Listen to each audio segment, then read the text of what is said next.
Hello, everyone. My name is Anastasia, and today I want to share a simple map of creative tools that connect art and technology. And you do not need to be a programmer, you do not need to understand every device. Think of technology as a box of creative brushes, like a painter who uses colors, a musician who uses sound, dancer who uses his body. Artists can also work with light, sensors, projection, computers, and AI. And my goal is not to teach you how to build everything today. It is to show what these tools can make possible. And I hope that some examples will give you inspiration or ideas for your own experiments. Let's begin. Um, so, what are these creative brushes, right? The first is light. It could be a projector, an LED screen, a shadow, think about theater, a glowing object, and so on. The second is sound. It could be music, voice, bells, vibration, or even silence. The third brush is sensors that can notice movement, touch, distance, or also sound. The fourth is code or AI. In a simple term, code gives the system a rule. For example, when a person moves, make a circle. Or when two people come closer, make the special sound, and so on. And the fifth brush is body data. It's a biofeedback.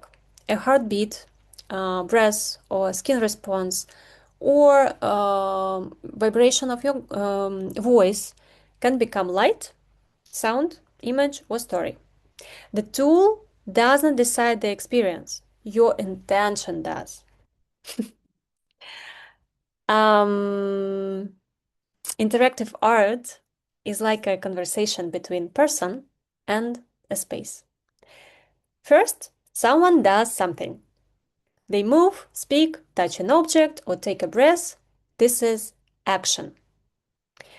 Then the system follows a simple rule. It notices the action and response. Light change, sound begins, image moves or vibration appears. The person notices that response and may change what they do next, and this creates a loop. For example, one shared breath could create a ripple of light. The group sees it, slow down, and begin to breathe together. The experience becomes alive because people and technology are responding to one another. About projection mapping. A normal projector gives us a rectangle on a flat screen, like how we watch Harry Potter during Christmas time. But projection mapping is different. The image is fitted to a real surface or object.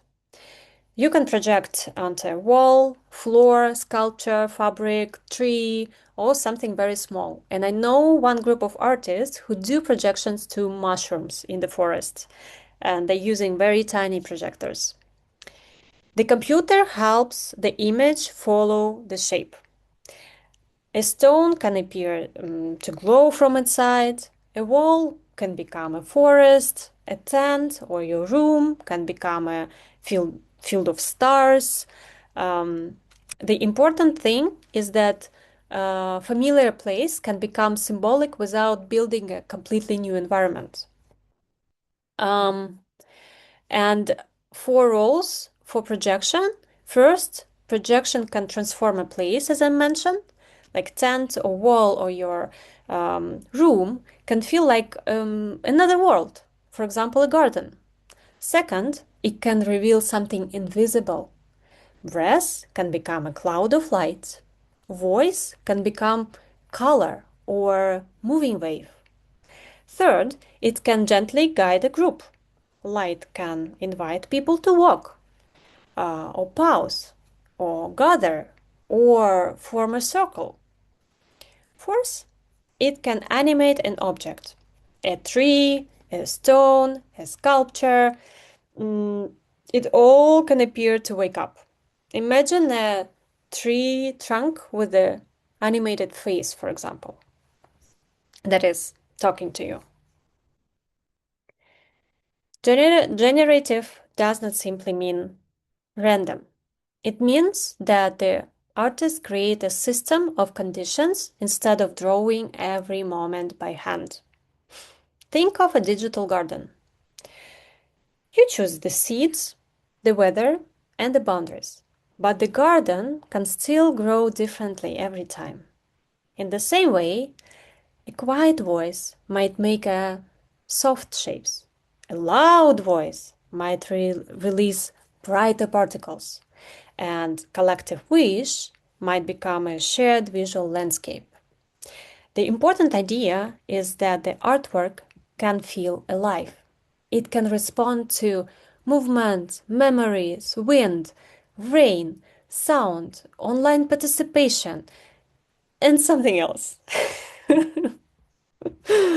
And generative sound does not have to be one fixed track. A composer can give the computer a set of instructions. For example, use only these 5 notes. Change very slowly. Add a bell when someone enters, and become warmer as more people join. So, the system can follow these rules and creates a soundscape that changes without repeating in exactly the same way. For an outdoor or quiet setting, sound does not need to be loud. It can be shared through headphones, small speakers, or vibration. And sound can also be visible. Vibration can make patterns in water, which is a beautiful reminder that sound is physical as well as audible. Have you ever heard about Kinect technology? A depth camera can estimate where body are in space. It may notice head, hands, arms, legs, or simply whether someone is moving closer or further away. This means the body can become a controller. When a person lifts a hand, light can rise. When they move slowly, particles can drift. When they walk closer, a sound can change. The hardware is not the most important part. The creative pattern is what matters. A meaningful movement receives a meaningful response. The body is not outside the artwork. It becomes part of the artwork. And some examples, mirror, the system reflects the body as a shadow, avatar, or shape of light. Movement leaves a visible trace behind it. It also might be a threshold where someone crosses an invisible line. A sound begins, a color change, or a new part of story opens. The fourth is the collective body.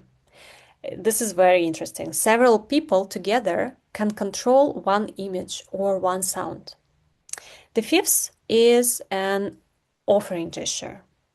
A small, meaningful action can release a symbol, a word, a flower, or blessing, depend on your imagination. These are not fixed recipes. These are just prompts that helps run an idea into something participants can understand with their bodies. Biofeedback means that a body gives information to an artwork. This might be a heartbeat, breathing, brain waves, skin response.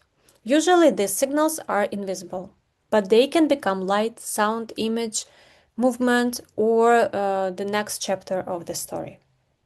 Imagine a group whose heart rhythm slowly become a shared soundscape, or a story that changes when a group becomes calmer. So they're breathing together. AI can help choose the next visual scene, text, or moods, but the artistic intention still belongs to the people creating the work. And very important piece here is about care comes first. Participants need clear consent. They should understand what is being measured, never feel pressure to take part, and always have a censor-free way to join.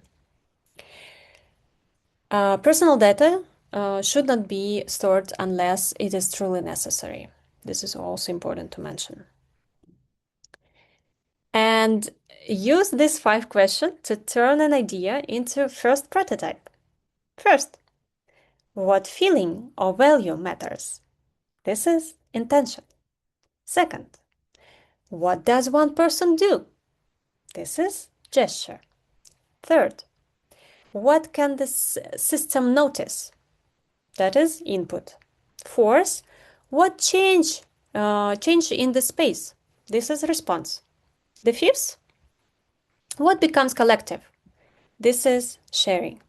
For example, we might begin with the intention, I want to create calm. The gesture is a slow breath. A simple breath sensor notices it. Light expands softly in response. Other people see the light and begin to breathe together. This is already a small ritual prototype. Technology is not magic by itself. Projector is only projector. Camera is only camera. And computer is only computer.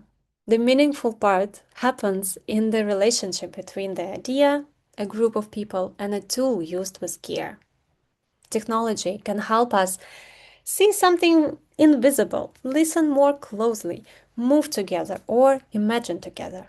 So, do not begin with the question, which technology should I use? Begin with the question, what feeling do we want to create together? Then, choose the smallest, simplest tool that can support that feeling. Thank you. Now, let us imagine what kind of ritual we could create together. Ta-da! Bye-bye.